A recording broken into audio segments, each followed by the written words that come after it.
ನಮಸ್ಕಾರ. ಪಾಕಶಾಸ್ತ್ರ ಚಾನಲ್ಗೆ ಸ್ವಾಗತ. ನಾನು ಸುರೇಖಾ ತಳವಾರ್. ಇವತ್ತು ನಾನು ಕರ್ಬೂಜ ಹಣ್ಣಲ್ಲಿ ಜ್ಯೂಸ್ ಮಾಡಿ ತೋರಿಸ್ತೀನಿ. ಈ ಹಣ್ಣಲ್ಲಿ ಜ್ಯೂಸ್ ಮಾಡ್ಕೊಂಡು ಕುಡಿಯೋದ್ಗಿಂತಲೂ ಹಾಗೆ ತಿನ್ನೋದ್ರಿಂದ ನಮ್ಮ ಆರೋಗ್ಯಕ್ಕೆ ತುಂಬಾನೇ ಒಳ್ಳೆಯದು. ಈ ಹಣ್ಣು ತೂಕ ಕಡಿಮೆ ಮಾಡ್ಕೊಳ್ಳೋರಿಗೆ ದಿನ ತಿನ್ನೋದ್ರಿಂದ ತೂಕ ಬೇಗ ಕಡಿಮೆ ಆಗುತ್ತೆ. ಯಾಕಂದ್ರೆ ಇದರಲ್ಲಿ ಕ್ಯಾಲರಿ ತುಂಬಾನೇ ಕಡಿಮೆ ಇರುತ್ತೆ. ಮತ್ತೆ ಮುಟ್ಟಿನ ಸಮಸ್ಯೆ ಇರೋರಿಗೆ, ಅಂದ್ರೆ ಸಮಸ್ಯೆ ಅಂದ್ರೆ ಹೊಟ್ಟೆ ನೋವು ಬರುತ್ತೆ, ಆ ತರದವ್ರು ಕೂಡ ತಿನ್ನೋದ್ರಿಂದ ಹೊಟ್ಟೆ ನೋವು ಸ್ವಲ್ಪ ಕಡಿಮೆ ಆಗುತ್ತೆ. ಎಸಿಡಿಟಿ ಇರೋರಿಗೆ ಇದು ತುಂಬಾ ಚೆನ್ನಾಗಿ ಜೀರ್ಣ ಆಗುತ್ತೆ. ಊಟ ತಿಂದಾದ್ಮೇಲೆ ಒಂದ್ ಸ್ವಲ್ಪ ಈ ಹಣ್ಣು ತಿನ್ನೋದ್ರಿಂದ ಊಟ ಕೂಡ ಚೆನ್ನಾಗಿ ಜೀರ್ಣ ಆಗುತ್ತೆ. ಇನ್ನೊಂದು ಹೇಳಬೇಕು ಅಂದ್ರೆ, ಗರ್ಭಿಣಿ ಹೆಣ್ಮಕ್ಳಿಗೆ ಈ ಹಣ್ಣು ತುಂಬಾನೇ ಒಳ್ಳೆಯದು. ಮತ್ತೆ ಸೌಂದರ್ಯದ ಬಗ್ಗೆ ತುಂಬಾ ಒಬ್ಬೊಬ್ರಿಗೆ ಚೆನ್ನಾಗಿರ್ಬೇಕು, ಚೆನ್ನಾಗಿ ಕಾಣಿಸ್ಕೋಬೇಕು, ನನ್ನ ಸ್ಕಿನ್ ಚೆನ್ನಾಗಿ ಆಗ್ಬೇಕು ಅಂತ ಇರುತ್ತೆ. ಆ ತರದವರು ಈ ಹಣ್ಣು ತಿನ್ನೋದ್ರಿಂದ ತುಂಬಾನೇ ನಾವು ಸ್ಕಿನ್ ಗ್ಲೋ ಆಗುತ್ತೆ. ತುಂಬಾ ಒಳ್ಳೆಯದು ಈ ಹಣ್ಣು. ಬನ್ನಿ ಈ ಹಣ್ಣು ಜ್ಯೂಸ್ ಯಾವ ತರ ಮಾಡ್ಕೊಳ್ಳೋದು ನೋಡ್ಕೊಳ್ಳೋಣ. ಬನ್ನಿ ಈ ಕರ್ಬೂಜ ಹಣ್ಣಲ್ಲಿ ಯಾವ ಥರ ಜ್ಯೂಸ್ ಮಾಡೋದು ಅಂತ ನೋಡ್ಕೊಳ್ಳೋಣ. ಮೊದಲಿಗೆ ನಾನು ಈ ಸಬ್ಜಾ ಬೀಜನ ನೆನೆ ಇಡ್ತಾ ಇದ್ದೀನಿ. ಇದು ಸಬ್ಜಾ ಬೀಜನೂ ಅಂತಾರೆ, ಕಾಮಕಸ್ತೂರಿ ಬೀಜನೂ ಅಂತಾರೆ ಇದನ್ನು. ಇದು ಹೆಲ್ತಿಗೆ ತುಂಬ ಒಳ್ಳೆಯದು, ಹೊಟ್ಟೆಗೆ ತಂಪು ಕೂಡ ಹೌದು.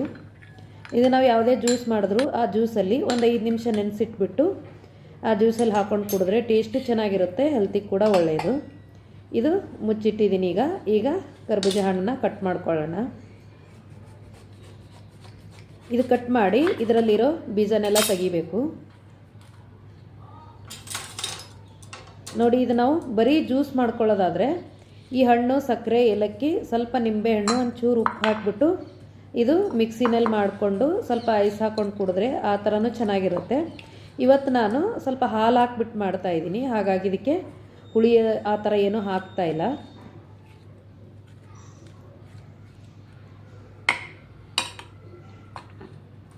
ನೋಡಿ, ಈ ಬೀಜನೆಲ್ಲ ಸಪ್ರೇಟಾಗಿ ನಾನೀಗ ತೆಗ್ದಿದ್ದೀನಿ.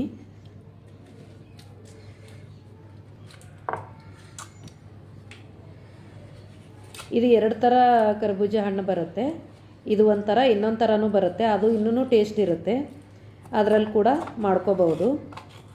ಇದರಲ್ಲಿ ಪಾನಕ ಮಾಡೋದ್ರಂತೂ ತುಂಬಾ ಟೇಸ್ಟಿಯಾಗಿ ಬರುತ್ತೆ. ಬೆಲ್ಲ ಮತ್ತು ಹುಣಸೆ ಹಣ್ಣನ್ನು ನೆನೆಸಿಟ್ಬಿಟ್ಟು ಇದಕ್ಕೆ ಮಿಕ್ಸ್ ಮಾಡಿ ಸ್ವಲ್ಪ ನಾವು ಏಲಕ್ಕಿ ಪುಡಿ ಹಾಕ್ಕೊಂಡು ಮಾಡಿದ್ರೆ ಅದು ಕೂಡ ತುಂಬಾ ಚೆನ್ನಾಗಿರುತ್ತೆ. ಇದು ಸುಮ್ಮನೆ ಮೇಲೆ ಡೆಕೋರೇಷನ್ಗೋಸ್ಕರ ಸ್ವಲ್ಪ ಕಟ್ ಮಾಡಿ ಇಟ್ಕೋತಾ ಇದ್ದೀನಿ. ನೋಡಿ, ಇದು ಸಪ್ರೇಟಾಗಿ ಎತ್ತಿಡ್ತಾ ಇದ್ದೀನಿ ಸ್ವಲ್ಪ ಮೇಲೆ ಗಾರ್ನಿಷ್ ಮಾಡೋದಕ್ಕೆ. ಈಗ ನೋಡಿ, ನಾನು ಒಂದು ಮಿಕ್ಸಿ ಜಾರ್ ತೊಗೊಂಡಿದ್ದೀನಿ. ಇದಕ್ಕೆ ಈ ಕರ್ಬೂಜ ಹಣ್ಣೆಲ್ಲ ಕಟ್ ಮಾಡಿರೋದನ್ನು ಅದಕ್ಕೆ ಹಾಕ್ತಾ ಇದ್ದೀನಿ.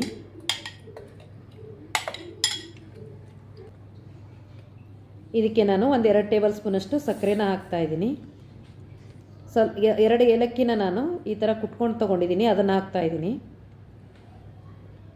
ಸ್ವಲ್ಪ ಹಾಲು ಹಾಕ್ತಾ ಇದ್ದೀನಿ. ಒಂದು ಅರ್ಧ ಗ್ಲಾಸಷ್ಟು ನಾನು ಹಾಲನ್ನ ಹಾಕ್ತಾ ಇದ್ದೀನಿ. ಐಸ್ ಕ್ಯೂಬ್ನ ಹಾಕ್ತಾ ಇದ್ದೀನಿ. ಇದಕ್ಕೆ ಇಟ್ಟು ಹಾಕಿ ನಾವು ಇದನ್ನು ಮಿಕ್ಸಿ ಮಾಡಿಕೊಂಡ್ರೆ ಟೇಸ್ಟಿಯಾದ ಜ್ಯೂಸು ರೆಡಿ ಆಗುತ್ತೆ.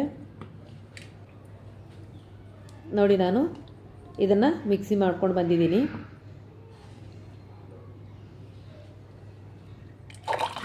ನೋಡಿ, ಈ ಥರ ಗ್ಲಾಸ್ಗೆ ಸರ್ವ್ ಮಾಡಿಕೊಂಡು ಇದಕ್ಕೆ ನೆನೆಸಿಟ್ಟಿರೋ ಸಬ್ಜಾ ಸೀಡ್ಸ್ನ ಹಾಕ್ಕೊಂಡು ಕುಡಿದ್ರೆ ತುಂಬಾ ಟೇಸ್ಟಿಯಾಗಿರುತ್ತೆ.